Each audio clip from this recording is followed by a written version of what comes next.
We're here with Peter, Paul, and Mary to listen to their highest charting singles on the pop charts from 1960 to 1964. This is a folk group. Folk is not a genre that I know a ton about, and with this group in particular, I listened to one of their albums, their debut album. I think it's called Peter, Paul, and Mary, in fact. Um, and I enjoyed it well enough, and then I didn't really revisit them.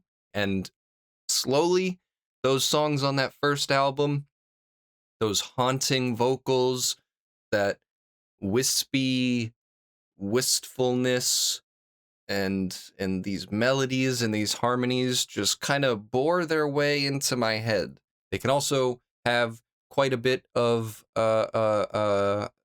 gusto. They can hit kind of nice grooves when they want to, and get it going. Like on If I Had a Hammer, right? They get pretty lively on that one. They can raise the roof a little bit. So I'm curious to see what's ahead on this collection here.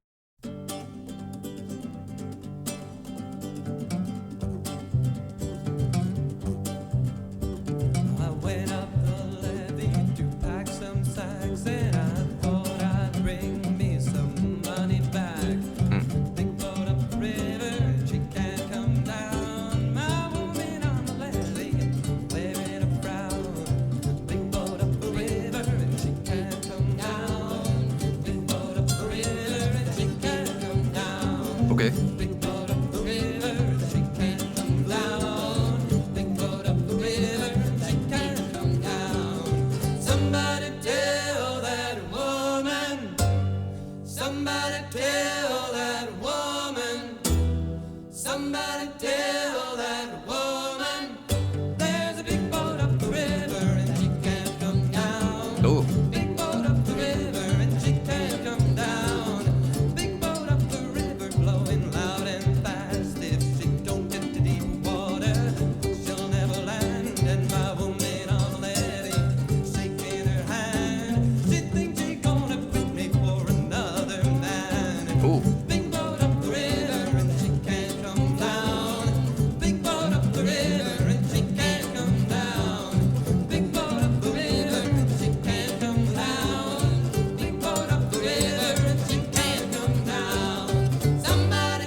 Okay, all right.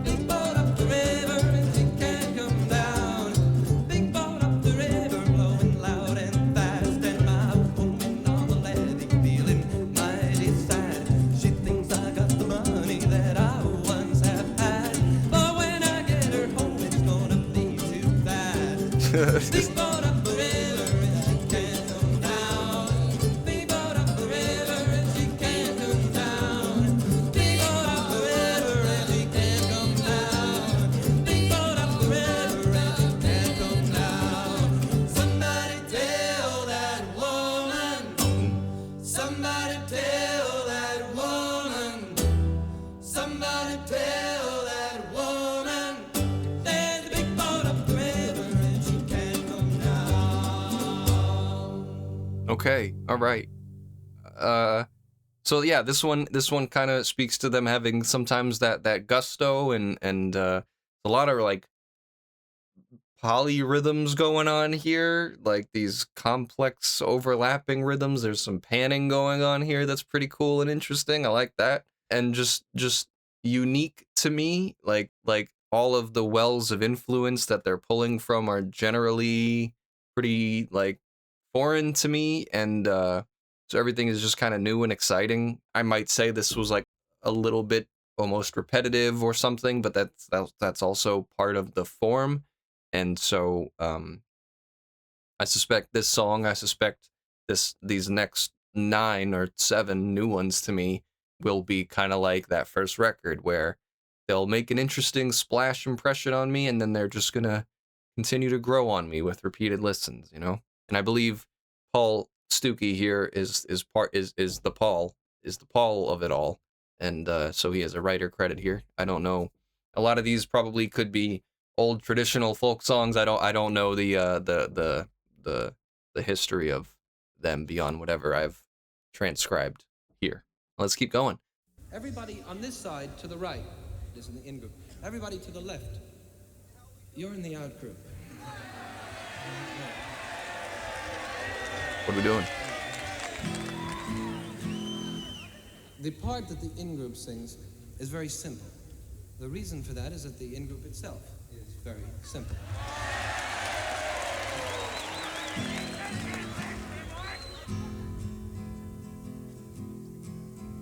I'll sing it once, then join in with me.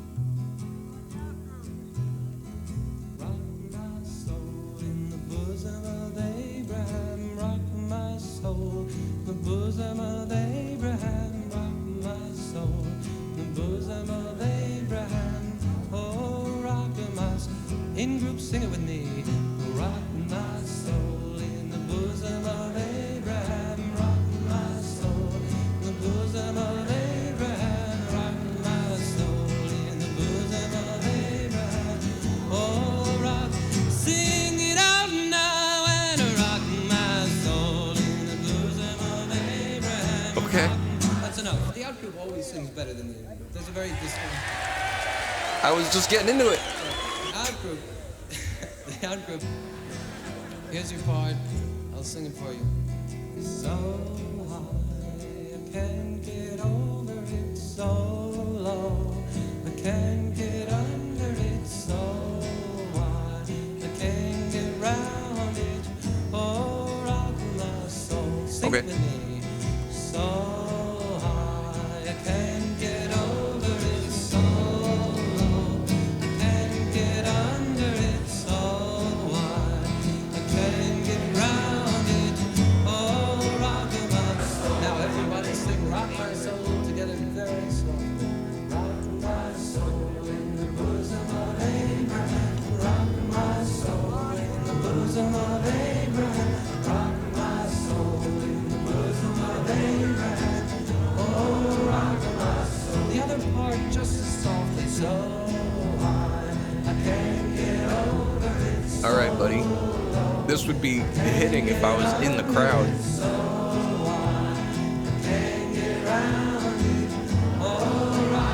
A little louder now and rock my soul in the bosom of Abraham. Rock my soul in the bosom of Abraham. Rock my soul in the bosom of Abraham. Oh, rock full volume now and rock my soul in the bosom of Abraham. Rock my soul. We're moving.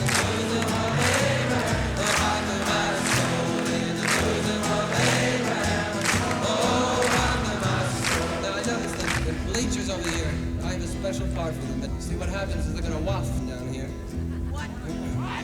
It goes like What? this. This is your part. Rock my soul. Rock my soul. Rock my soul. Rock my soul. Waft. I'm gonna forget those words.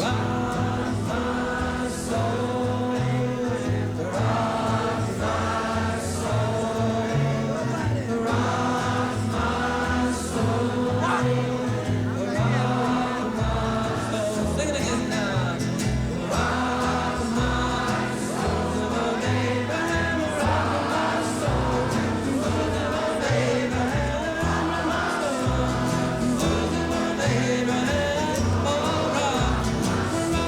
Now, this is what we do. In group, we start with your part, out group with your part. Every time we sing it through once, you switch parts. Okay. Here we go. Rock my soul, and I can't get over it. There it is. My soul,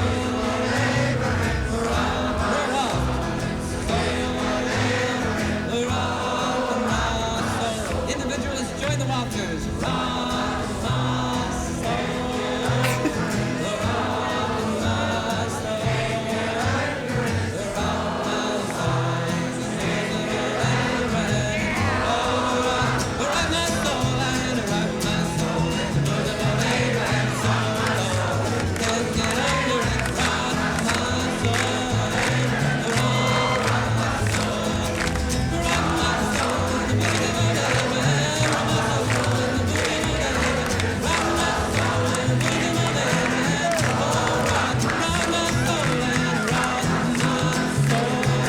Okay.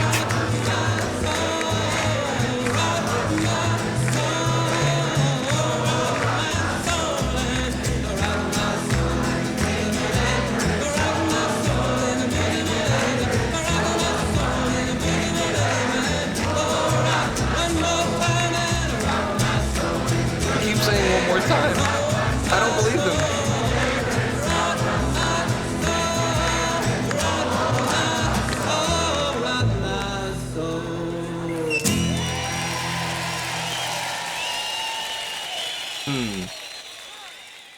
All right. Okay. First of all, does anybody know what that song is called? Did anybody catch that? I didn't. I must have missed it. I didn't quite catch it. Okay, so that was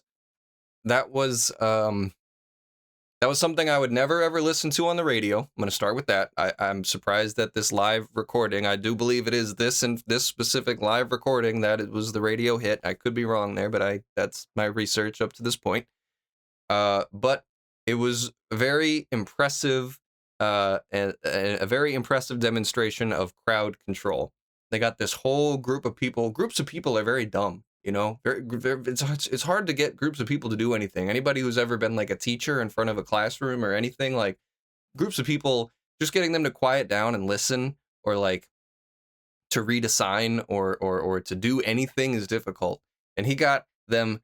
These are just random people. This isn't like a choir. This is just people at the concert. And he gets, and I know that this is a thing you can do, get this side doing this, get this side doing this. But that got pretty intense, You got to figure these are some hippie people. These are guys that are smoking heavy doobies, and they're not prepared to do all this math and singing along, and then the tempo jumps up like crazy. And they got pretty good. They sounded pretty good together. I mean, they got them all singing. They got them all sounding pretty good. Sounded like a nice, big, lively church, gospel session there, spiritual session there. Like, that was pretty cool. I mean, he got them jamming by the end. That was like the Jerry Lee Lewis live album by the end of that. That was pretty far out.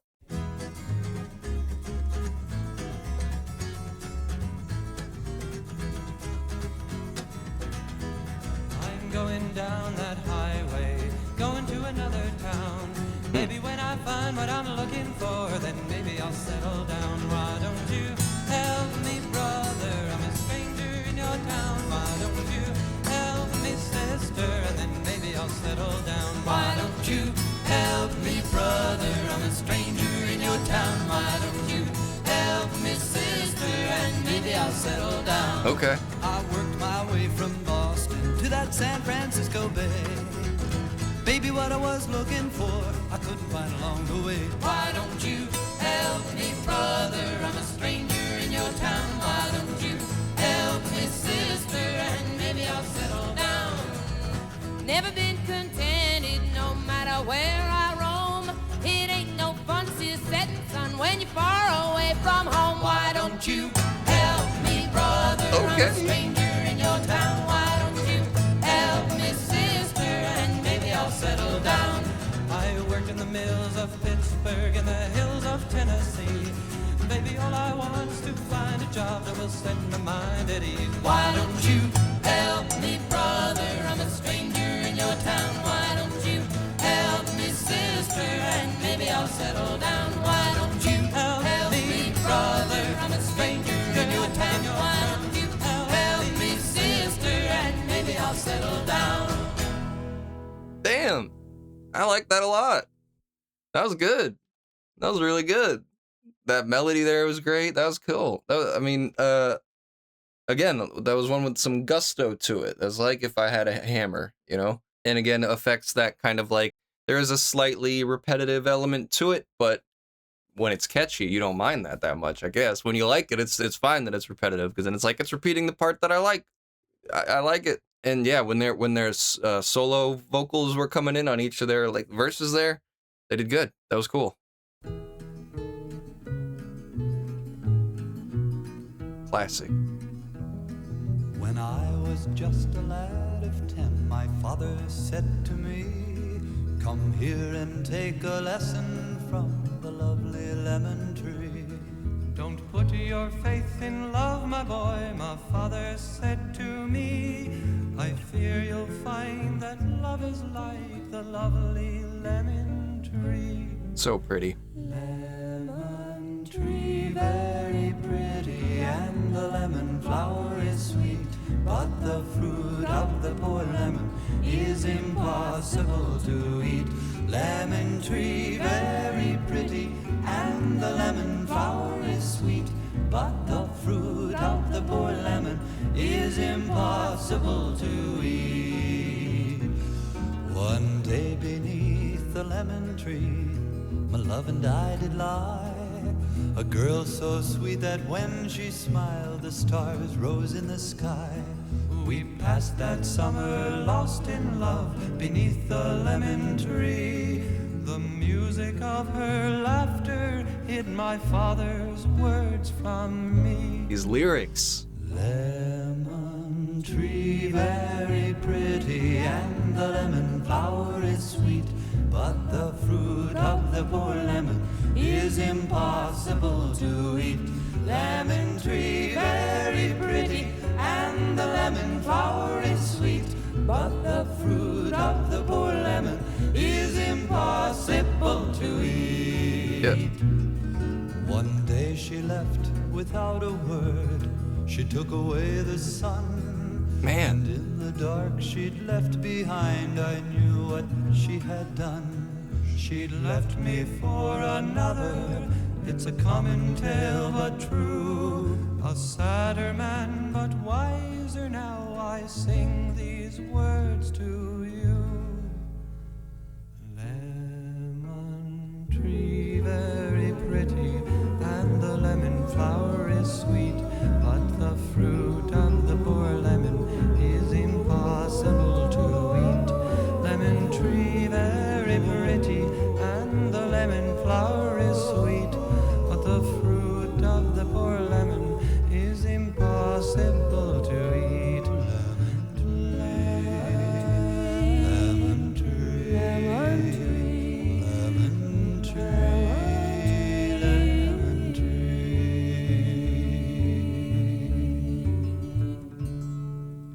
Beautiful. A genuinely beautiful and touching song. I think that's the thing that certainly with somebody like a Bob Dylan is what drew me to folk music, or what keeps me interested, is just the lyrical depth.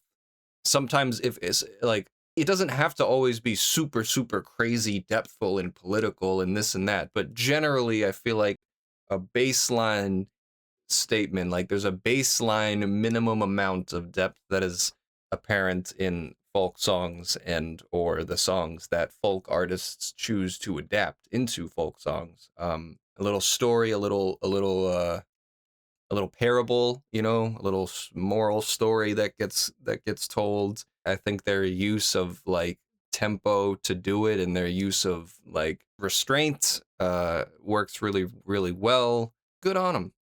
Good on these folks here.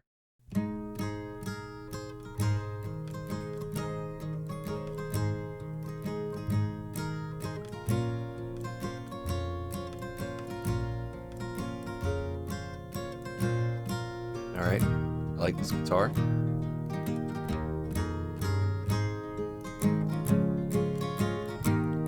Oh, Stewball was a racehorse, and I wish he were mine. He never drank water, he always drank wine. His bridle was silver, his mane it was gold. Okay. And the worth of his saddle has never been told. Oh, the fairgrounds were crowded, and the Stewball was there, but the betting was heavy on the bay and the mare.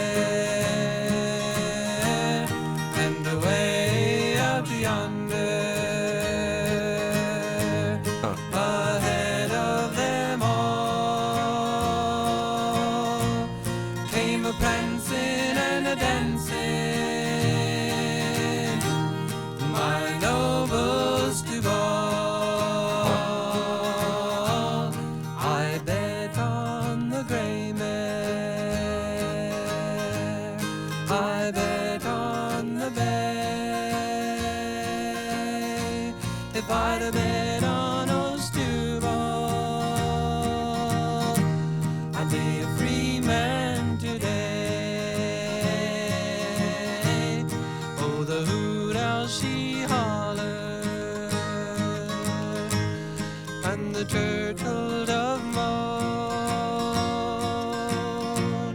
I'm a poor boy in trouble, I'm a long way from home. Oh, Stewball was a racehorse,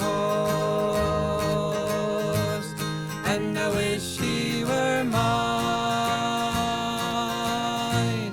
He never drank water,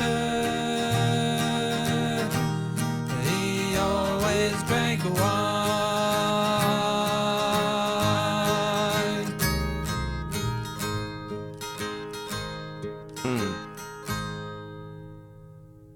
Okay. That was like one of my favorites thus far as just the straight melody and instrumentation there. Just nice and simple and kind of worked for me there. I don't, for all I just said about there being a baseline narrative parable thing, I don't know what I was supposed to glean from this. This was a drunk ass horse, and I guess, yeah, I always bet on the drunk horse. I don't know. Man, what? I like that though. I thought that was a cute song that had a nice melody to it, and a nice latent sadness, tragedy moment, even if it is about a drunk horse, you know. Go tell it on the mountain, over the hill, and everywhere. Go tell it on the mountain, to let my people go. Who's that yonder dressed in red? Let my people go. Must be the children that Moses led. Let my people go. Who's that yonder dressed in red? Must be the children that Moses led. Go tell it on the mountain, to let my people go. Go tell it on the mountain, over the hill, and everywhere. Go tell it on the mountain, to let my people go. Who's that yonder dressed in white? Let my people go. Must be the children of the Israelite. Let my people go. Who's that yonder dressed in white? Must be the children of the Israelite. Go tell it on the mountain, to let my people go. Go tell it on the mountain, over the hill, and everywhere. Go tell it on the mountain, to let my people go. Who's that yonder dressed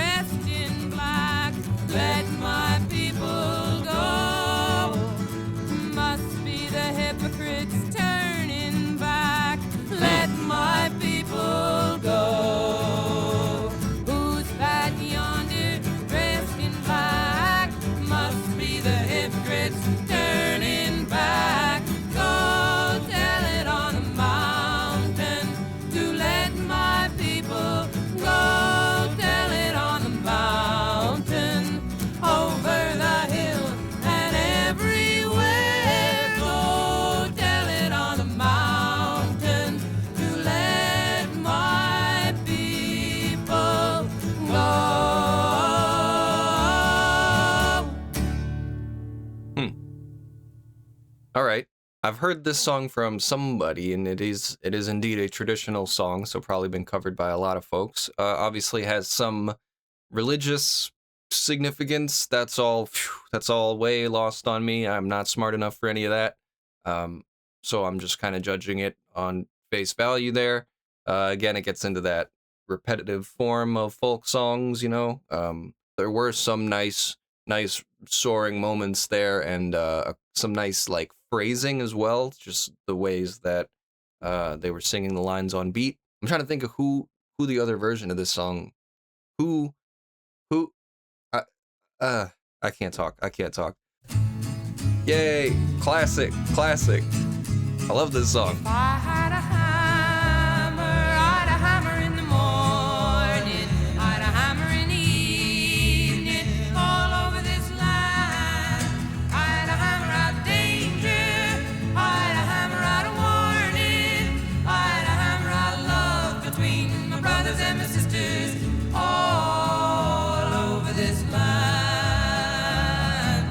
Ooh, if I had a bell, I'd a ring it in the morning, I'd a ring it in the evening, all over this land.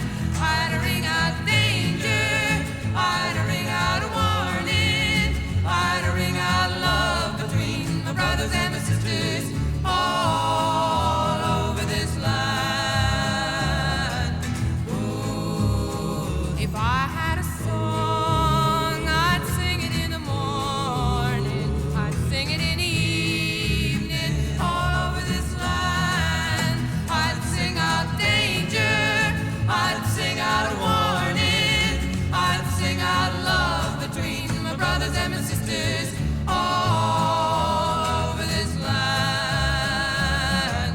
Ooh, well, I got a hammer and I got a bell. Here we go. And I got a song to sing all over this land. It's a hammer of justice, it's a bell of freedom, it's a song about love between the brothers and the sisters, all over this land. It's a hammer of justice, it's a bell of freedom, it's a song about love between the brothers and the sisters, all over this land.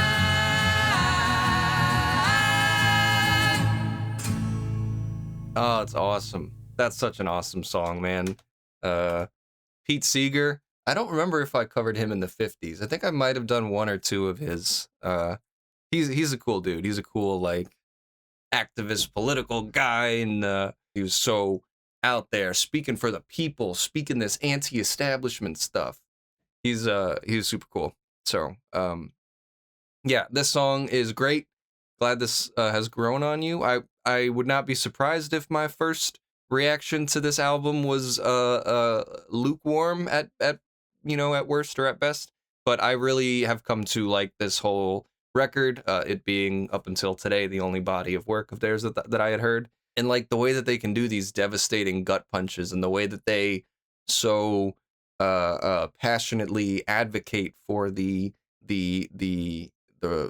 causes, you know, what they believe in is very, very cool. Obviously, I know there was a ton of unrest and political stuff and activist movements and civil rights and this and that happening in the 60s. It's cool to hear groups like these putting it on the line and saying what's real. And yeah, and they're great. They're great. I like this album. It has indeed grown on me, and I've enjoyed all these songs with minor exceptions. So I'm excited to keep going on with them. Oh, look at that, Bob Dylan.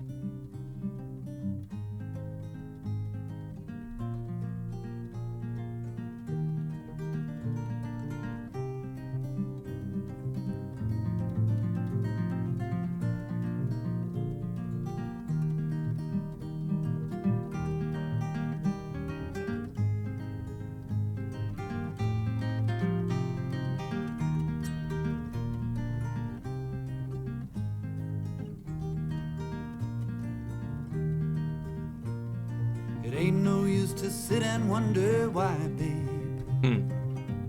It don't matter anyhow. And it ain't no use to sit and wonder why, babe, if you don't know by now.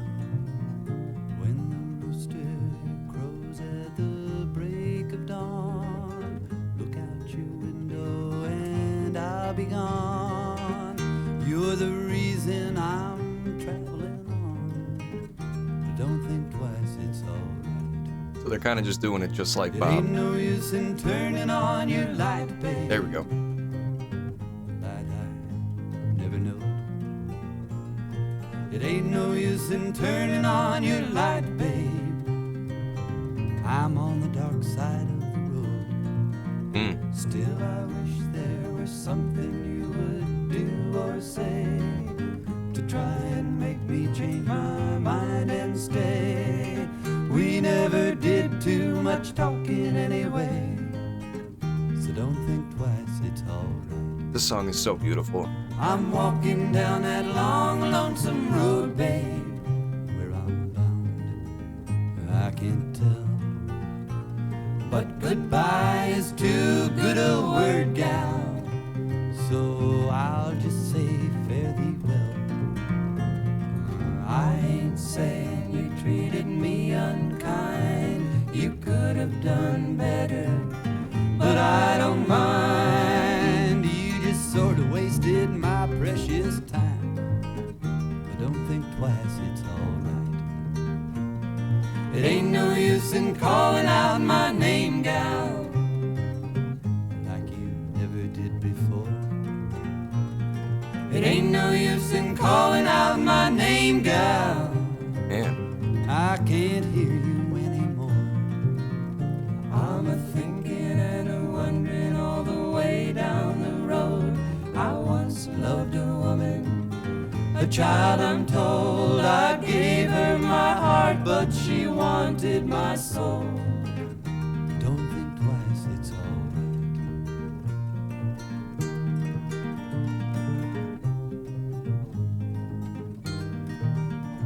man. It got me a little at the end. I forget how that one is. Ooh. Ooh. Yeah, man. I mean, I'm gonna give most of the credit to Bob Dylan on that one. It's one of my favorite Bob Dylan songs. I think even for as potentially divisive as his voice and his delivery is and everything, I'm on the side that I think it's fine, enjoyable, but his original version of this song is, I think, one of his most accessible. It's just him singing very much like whomever is the main vocalist here, either Peter or Paul, I don't know. It's very like understated and just soft and almost like it's half sung, but the melody is great. The lyrics, man, there's so many gut punches. There's so many harrowing remarks about loneliness and the human experience, and you know, so it's already a fantastic song, and then they do it a lot of justice here. I think their melodies contribute to it sounding really good. Okay. Famous.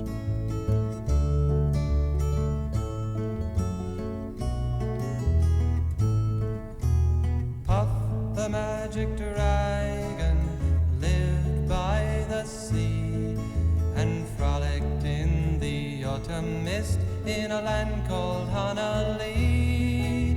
Little Jackie Paper loved that rascal Puff and brought him strings and sealing wax and other fancy stuff. Oh, Puff the magic dragon lived by the sea and frolicked in the autumn mist in a land called Honolulu. Puff the magic dragon lived by the sea and frolicked in the autumn mist in a land called Honolulu.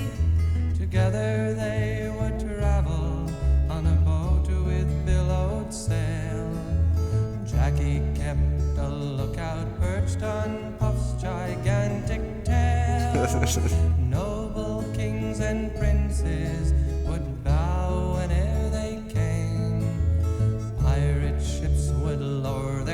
rags when Puff roared out his name. Oh, Puff the magic dragon lived by the sea and frolicked in the autumn mist in a land called Honolulu. Puff the magic dragon lived by the sea and frolicked in the autumn mist in a land called Honolulu. A dragon lives forever, but not so little boys. Painted wings and giant's rings make way for other toys. One gray night it happened, Jackie Paper came no more, and Puff, that mighty dragon, he ceased his fearless roar. His head was bent in sorrow, green scales fell like rain. Puff no longer went to play along the cherry lane. Without his lifelong friend, Puff could not be brave. So Puff, that mighty dragon, sadly slipped into his cave. Oh, Puff the magic dragon lived by the sea and frolicked in the autumn mist in a land called Honolulu. Man, Puff the magic dragon lived by the sea and frolicked in the autumn mist in a land called Honolulu.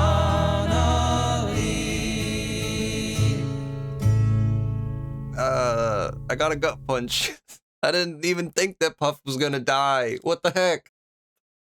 That didn't even cross my mind. What? Man, that's crazy. Isn't that what happens in The Iron Giant? I haven't seen that since I was a kid, and it scarred me for life. A children's song that isn't for children at all. Yeah, what the heck?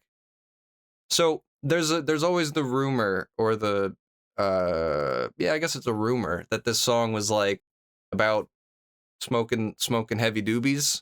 Is that not the case? I mean, I don't see how it could be. It has nothing to do with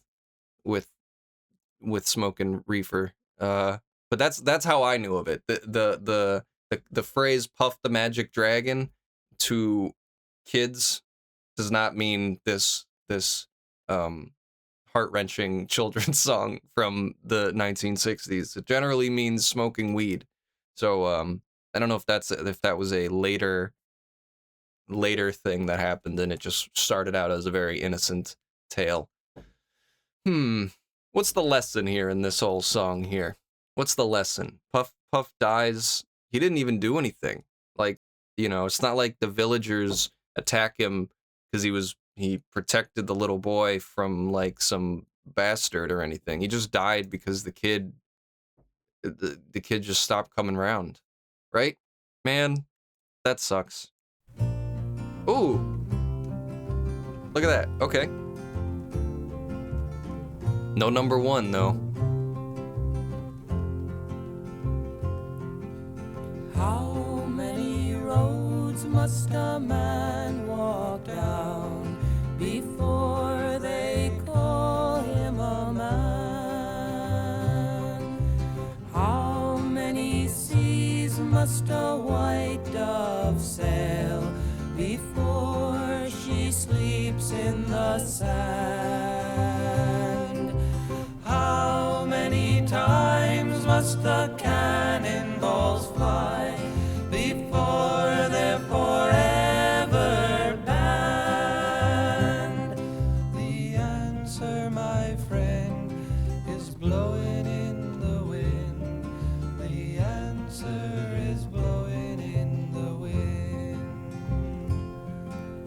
How many years must a mountain exist before it is washed to the sea? How many years can some people exist before they're allowed to be free? How many times can a man turn his head and pretend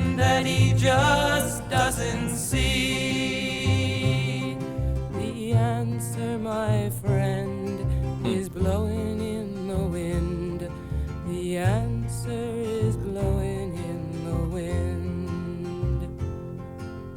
How many times must a man look up before he can see the sky? How many ears must one man have before he can hear people cry? Man. How many deaths will it take till he knows that too many people have died? The answer, my friend, is blowing in the wind. The answer is blowing in the wind.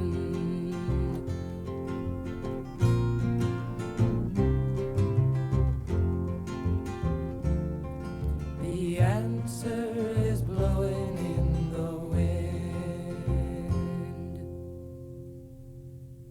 All right. I will say I was still slightly wrapped up in Puff the Magic Dragon and just thinking that through because that was a gut punch. And I guess I maybe misspoke or misunderstood. Puff didn't die at the end of it. It was just that the kid stopped coming by. Okay, I guess I interpreted, because yeah, it does say a dragon lives forever, you're right. I guess I interpreted the green scales falling, and I thought I had heard them say he no longer roared or something, but yeah, okay. Fair enough, fair enough. Did you know why Blowin' in the Wind wasn't a number one? Stevie Wonder, 13-year-old with his first number one, Fingertips Part 1. I did know that because I happened to do a video series wherein I covered all of the highest charting singles for a given year, in which case Stevie Wonder's number one hit was on there. Although I thought it was Fingertips Part 2. Maybe I could be wrong there. But yeah, I've listened to that exact song, in fact. That's interesting that, though, now we're looking at it from the other side, and now this is the song that it blocked from being number one. Small world. Oh, Stevie Wonder. I love Stevie.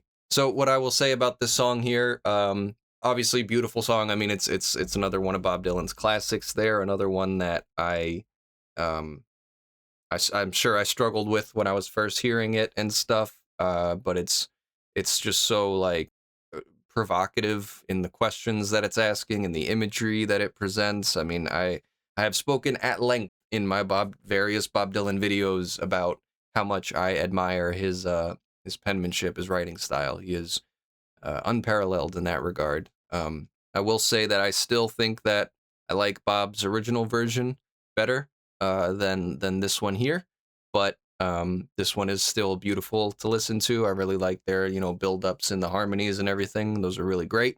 And it's cool that this song got to number 2 at all when I don't have it listed as having charted for Bob. Let's see what we got here. Let's see our list. I think this was pretty interesting. This was cool. I got a lot of stuff that I hadn't heard before. Even if I take out Lemon Tree, I take out If I Had a Hammer, and I take out the 2 Bob Dylan songs, and then we'll take out the live song. Was that right? Did I miss one? I don't know. There's still like 4, 5, 6 songs that were new to me here, and I pretty much liked all of them. I thought they were all really good. It makes me curious to hear a lot of these albums. I mean, I'm strangely, paradoxically, even though I didn't super care for the live song of the chant of the crowd control thing, it does kind of interest me and endear me in listening to that concert album, because now I'm just like, hey, what other kinds of fun stuff are they engaging with the audience with? Like how else is that manifesting in interesting ways? I would like to know if they're going to do interesting asides or instrumentals or whatever it's going to be. Yeah, this was cool. I to reiterate, probably have not covered Peter, Paul, and Mary as much as I should, and folk music is not in general something that I've covered as much as I should. It's not like something I'm abundantly familiar with, but I definitely should. I definitely should listen to more of them. Should try more Joan Baez. I should listen to more folk artists than just those 2 and Bob Dylan. I'm sure there's other great ones out there. and the electric folk odyssey that we're gonna be embarking on soon will probably also yield some interesting stuff. So plenty to listen to, plenty to enjoy. Uh, don't watch the Iron Giant, and yeah, good times.